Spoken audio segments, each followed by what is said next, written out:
சட்டசபையில் முதல்வர் ஜெயலலிதாவின் பேச்சை கண்டித்து கோஷம் எழுப்பிய திமுக உறுப்பினர்கள் வெளியேற்றப்பட்டனர். தமிழக சட்டசபையில் இலங்கை பிரச்சினை தொடர்பாக கொண்டுவரப்பட்ட சிறப்பு கவன ஈர்ப்பு தீர்மானத்தின் போது நடந்த விவாதத்துக்கு பதிலளித்து முதல்வர் ஜெயலலிதா பேசுகையில், இலங்கை பிரச்சினையில் இதற்கு முந்தைய திமுக அரசும் திமுக இடம்பெற்றிருந்த மத்திய அரசும் தவறுகள் செய்ததாக கூறி அவற்றை பட்டியலிட்டார்.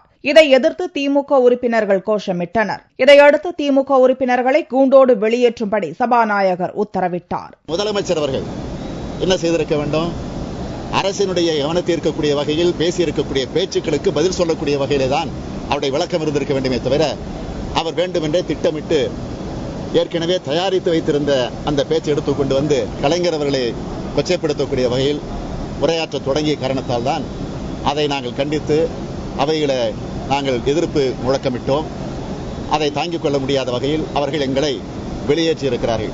முன்னதாக இப்பிரச்சினையில் பங்கேற்று பேசிய திமுக உறுப்பினர் கோவை செழியன், இலங்கை தமிழர்களுக்காக டெசோ அமைப்பு நடத்திய போராட்டம் குறித்து குறிப்பிட்டார். இதை அனுமதிக்காத சபாநாயகர் அதை அவைக்குறிப்பிலிருந்து நீக்கினார். இதை கண்டித்து திமுக உறுப்பினர்கள் வெளிநடப்பு செய்தனர். பின்னர் மீண்டும் சபை நடவடிக்கையில் பங்கேற்றது குறிப்பிடத்தக்கது.